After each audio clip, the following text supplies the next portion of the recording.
တရားဓမ္မတို့ဦးဇင်းတို့ရဲ့ဘဝမှာကိုယ့်ကိုချမ်းသာအောင်ကိုယ့်ကိုချစ်ကြတဲ့မြတ်နိုးကြတဲ့ပုဂ္ဂိုလ်တွေကစွမ်းအားရှိသမျှလုပ်ကြတာမရှိဘူးလားကိုယ့်ကိုဆင်းရဲအောင်အစင်မပြေအောင်ကိုယ့်ကိုမုန်းတီးကြတဲ့နော်ကိုယ့်ကိုသဘောမကျကြတဲ့ပုဂ္ဂိုလ်တွေကလုပ်ကြတာဘောမရှိဘူးလားရှင်နော်ကိုယ့်ရဲ့ဘဝမှာနော်ကိုယ့်ကိုချစ်ကြတဲ့ကိုယ့်ကိုမုန်းကြတဲ့ပုဂ္ဂိုလ်တွေရှိတယ်ဒါကလည်းပဲလက်မခံလို့မရဘူးကိုယ်ကလည်းပဲသူများကိုချစ်တာမုန်းတာတွေဆိုတာမရှိဘူးလားချစ်တဲ့အလျောက်မုန်းတဲ့အလျောက်ကိုယ်ကလည်းပဲလှုပ်တာပဲလ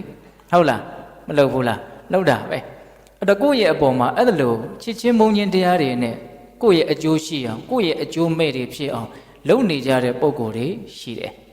အဲ့ဒီပုံကိုယ်တွေရဲ့ပုံမှာကိုယ်ကချစ်ချင်းမုန်းချင်းတရားနဲ့ပြန်ပြီးတော့မတုံ့ပြန်မဲနဲ့အလေအလတ်လေးလူရှုနိုင်ဖို့လိုတယ်ချစ်ချင်းမုန်းချင်းကင်းဖို့လိုတယ်ပေါ့များသောဖြင့်တရားဓမ္မတို့ဦးဇင်းတို့ချစ်ကြတယ်ဆိုတာဘာလဲဆိုတော့ကိုယ့်ရဲ့ကောင်းကွက်ကိုလှုပ်ပေလို့ကိုယ့်ကိုကောင်းအောင်လှုပ်ပေလို့ဟုတ်တယ်မို့လာ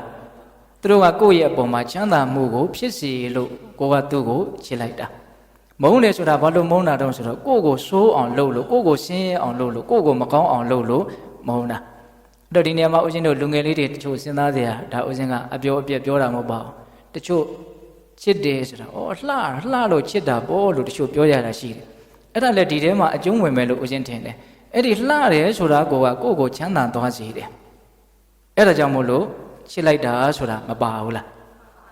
စဉ်းစားကြည့်တော့ရုပ်ဆိုးလိုက်တာဆိုတာကြီးကိုယ့်ကိုနည်းနည်းတော့ဆင်းရဲသွားစေတယ်အဲ့ဒီမှာချစ်တယ်ဆိုတာသိပြီးတော့ဖြစ်မလားဒါအလွန်အကျဉ်းမြင့်ဆန်တဲ့အပေါ်ယံဆန်တဲ့ချစ်ချင်းမုန်းချင်းကိုပြောတာအဲ့တော့လူတွေချစ်ချင်းမုန်းချင်းတွေဘာဖြစ်လို့ဖြစ်ကြတာတော့ဆိုလို့ရှိရင်အများသောအားဖြင့်ကိုယ့်ရဲ့အတ္တကိုဗဟိုပြုပြီးတော့ဖြစ်ကြတာပါနော်ကိုယ့်ကိုကောင်းအောင်လုပ်ပေးလိုက်တယ်ချမ်းသာအောင်လုပ်ပေးလိုက်တယ်ဆိုရင်ဒါချစ်တာပဲကိုယ့်ကိုမကောင်းအောင်လုပ်တယ်ကိုယ့်ကိုဆင်းရဲအောင်လုပ်တယ်ဆိုတော့ဒါပါလေမဟုတ်တာပဲရေဘူးရကတော့အဲ့ဒီတိုင်းပဲမဟုတ်လား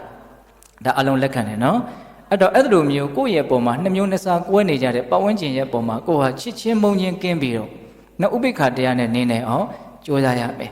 ဒါကိုလည်းပဲဓာတ်ရိုက်မြတ်စွာဘုရားကတိုက်တွန်းထားတာပဲဟုတ်လားအဲ့လိုပဲတတ္တဝါတွေကကိုယ့်ရဲ့ပုံမှာကောင်းကျိုးတွေကိုပဲဆောင်ရွက်နော်မကောင်းကျိုးတွေကိုပဲဆောင်ရွက်မြတ်နိုးမှုတွေကိုပဲပြုတ်မထေမဲ့မြင်မှုတွေကိုပဲပြုတ်ကိုဟာအဲ့ဒီနှစ်မျိုးနှစ်စားကွဲနေတဲ့တတ္တဝါတွေရဲ့ပုံမှာနှစ်မျိုးနှစ်စားမတုံ့ပြန်မဲနဲ့နှစ်မျိုးနှစ်စားဆိုတာပါချစ်ချင်းမုန်းချင်းကိုပြောတာနော်နှစ်မျိုးနှစ်စားမတုံ့ပြန်မဲနဲ့ကိုယ့်ပုံမှာကောင်းတဲ့လူရဲ့ပုံမှာလည်းဒါပဲမကောင်းတဲ့လူရဲ့ပုံမှာလည်းဒါပဲတူညီစွာတုံ့ပြန်နိုင်မယ်ဆိုရင်အဲ့ဒါချစ်ချင်းမုန်းချင်းကင်းတဲ့ဥပေက္ခတရားဖြစ်တယ်ကိုပြောနေတာနှစ်မျိုးရှိပြီနော်စောစောကပြောတာကကိုပတ်ဝန်းကျင်မှာရှိတဲ့လူတွေနဲ့ပတ်သက်ပြီးတော့သူတို့ချမ်းသာကြလို့သူတို့ဆင်းရဲကြလို့ကိုမတုံလှုပ်ရအောင်သူတို့ရဲ့ကံတရားတွေကိုစဉ်းစားပြီးတော့နော်အလေလက်ဥပေက္ခဖြစ်အောင်ကြိုးစားတာဗြဟ္မဝိဟာရဥပေက္ခအခုပြောတာကတူညီတဲ့သဘောထားကိုထားနိုင်အောင်ကြိုးစားတာလွယ်တော့မလွယ်ဘူးလို့ဆိုရမယ်နော်ဒါမလွယ်ပါဘူးဟုတ်လားမလွယ်လို့လည်းပဲအဖြစ်နေကြတာပေါ့ချစ်ချင်းမုန်းချင်းနေနဲ့ပဲတရားဓမ္မတို့အချင်းတို့တွေကနေကြတာဆရာကြီးနန္ဒသိမ့်တန်ရေးထားတဲ့စာအုပ်ထဲမှာပါတယ်ဘယ်စာအုပ်လဲတော့မှတ်မိတော့အဲ့မှာဗာပြောထားတယ်ဆိုတော့တခါကရှင့်နေပင်လေကန်းစကအုံးပင်တွေပေါ်မှာနေကြတာရှိတယ်လို့ဆိုတယ်အဲ့လိုပဲအုံးပင်တွေပေါ်မှာရှင့်ဘုံနဲ့ရှင့်မအတူတူနေကြတာပေါ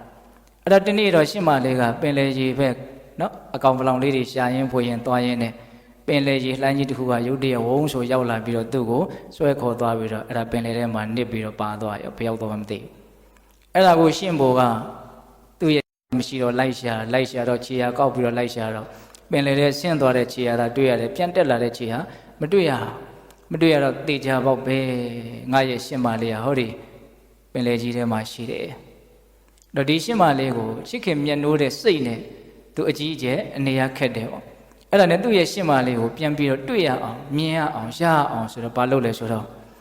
အဲ့ဒီပင်လေကြီးတွေထဲမှာရှင့်မလေးကရှိနေတာဆိုတော့ဒီပင်လေကြီးတွေသာမရှိခဲ့ဘူးဆိုရင်တော့ငါရှင့်မလေးကိုတေချာပေါက်ပြန်တွေ့ရမှာပဲပေါ့ဒါကြောင့်ရှင့်မလေးကိုတွေ့ရဖို့အတွက်ဟောဒီပင်လေကြီးတွေအကုန်လုံးကိုငါခန်းတော့အောင်လုပ်ရလိမ့်မယ်အဲ့လိုစဉ်းစားလေတဲ့အဲ့ဒါနဲ့ဘာလုပ်လဲဆိုတော့ရှင်ကလေးကပင်လေတွေကိုခဏလေး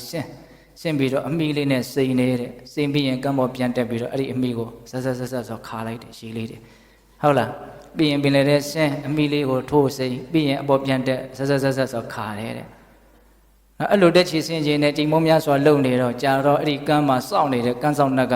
မနေနိုင်ဘူးအဲ့ဒါနဲ့ကိုထင်ပြပြီးတော့မေးတယ်တဲ့ဟာရှင်လေးမင်းဘာလုပ်တာတော့အဲ့လိုမေးတဲ့ခါကျတော့ရှင်လေးက ကျုပ်ရှင်မလေးဟောဒီပင်လေထဲမှာရှိတယ်ဒါကြောင့်ကျုပ်ရှင်မလေးကိုကျုပ်ပြန်တွေ့ရဖို့အတွက်ဒီပင်လေတွေကိုကျုပ်ဖယ်ထုတ်ပြင်နေတာလို့ပြောတယ်တဲ့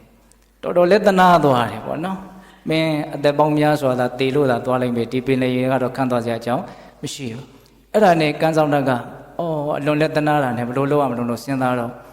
အော်ရှင်ကလေးမင်းကသာမင်းရဲ့ရှင်မလေးကိုနောက်အောင်မေ့မှုတွေတန်တမှုတွေနဲ့အကြီးကျယ်ဒုက္ခရောက်နေတာတကယ်ဆိုရင်မင်းရဲ့ရှင်မလေးကဟောဒီနော်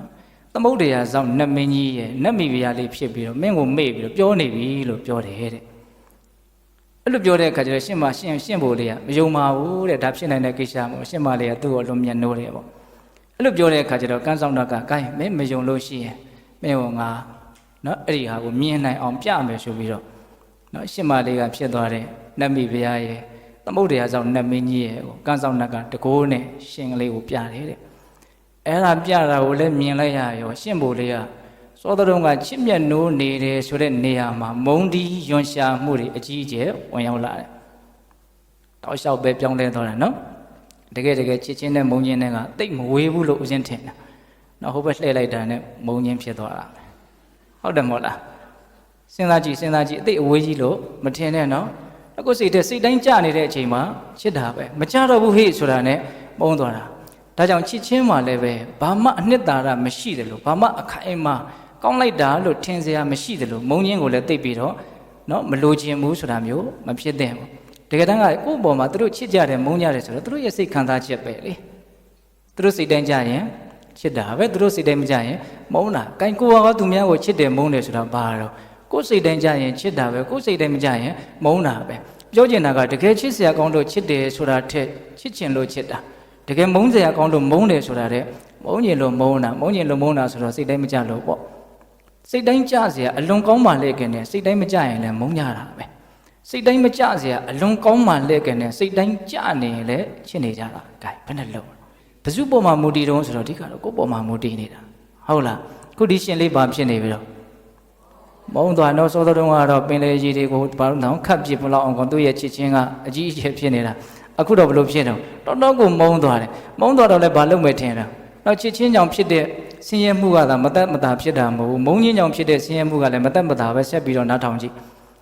အဲ့ဒါလိုလဲမြင်လဲရတော့အကြီးအကျယ်သူပေါက်ကွဲတယ်ကြည်စမ်းတစ္ဆာမဲ့တယ်ပေါ့လေဟုတ်လားအဲ့ဒါနဲ့ဘာလုပ်တော့ဆိုပြီးတော့ဟိုတဲတောင်ပြင်လေးပေါ်သွားပြီးတော့သူ့ရဲ့လက်ကလေးသေးသေးလေးနှစ်ဖက်နဲ့တဲကိုကုတ်လာပြီးတော့ပင်လယ်ထဲပြစ်ချဟုတ်လားပြန်တက်လာပြီးတော့တဲကိုလက်နဲ့ကုတ်ပင်လယ်ထဲပြစ်ချခောက်ပြန်ချနေတယ်အဲ့ဒါနဲ့ပင်လယ်ကန်းဆောင်တက်ကရှင်လေးမင်းဘလို့ဖြစ်ရပြန်တာတော့ဘလို့ဖြစ်ရပြန်တာတော့မေးတဲ့အခါကျတော့ရှင်လေးကသူတို့ကိုမမြင်ချင်ဘူးတဲ့ဟုတ်လားဒါကြောင့်သူတို့ကိုမမြင်ရအောင်သူတို့အမိပြုတ်နေတဲ့ဒီပင်လယ်ရေတွေကိုခန့်တော့အောင်သူဖုတ်ပလိုက်မယ်တဲ့နော်ပင်လယ်ရေကိုဘာနဲ့ဖုတ်မှာတဲ့ရင်နဲ့ဖုတ်မယ်ပုံမြင်ဆိုတာကတော့ပုံမြင်ပေါ့နော်တကယ်တော့မဖြစ်နိုင်ဘူးပေါ့သို့တော်လည်းပဲဒီတဲကစဉ်းစားစရာတွေတွေးစရာတွေအများကြီးရှိနေတာတော့အမှန်ပဲဘာစဉ်းစားကြည့်တဲ့နှုံဘာအမြင်ကိုရတဲ့နှုံဆိုချစ်ချင်းကြောင့်ဖြစ်ရတဲ့ဆင်းရဲကလည်းကြီးမားတယ်မုန်းချင်းကြောင့်ဖြစ်ရတဲ့ဆင်းရဲကလည်းကြီးမားတယ်ဆိုတာဒါကိုအဓိကနားလည်မှုရှိဖို့ဒါပဲနောက်ချစ်ချင်းကြောင့်လည်းမတတ်တာမုန်းချင်းကြောင့်လည်းမတတ်တာအချစ်နဲ့အမုန်းဒီတတ္တဝါကိုတစ်မျိုးစီနှိပ်စက်နိုင်တယ်ဆိုတာကိုသဘောပေါက်ကြပါဟုတ်လားချစ်ရင်လည်းချစ်လို့မို့ဒုက္ခရောက်ရတယ်မုန်းရင်လည်းမုန်းလို့မို့ဒုက္ခရောက်ရတယ်ဒါကြောင့်ဘေးသက်ပေါင်းတော်ကောင်းတို့ကိုယ့်ဘောကောင်းတာတွေပဲလုပ်လို့မကောင်းတာတွေပဲလုပ်လို့တူညီစွာထားတဲ့စိတ်ကိုမွေးနိုင်မယ်ဆိုရင်ကိုဟာအရန်အကြီးအသွေးမြင်မာတဲ့လူတစ်ယောက်အနေအထားကိုမရောက်နိုင်ဘူးလားရောက်နိုင်တယ်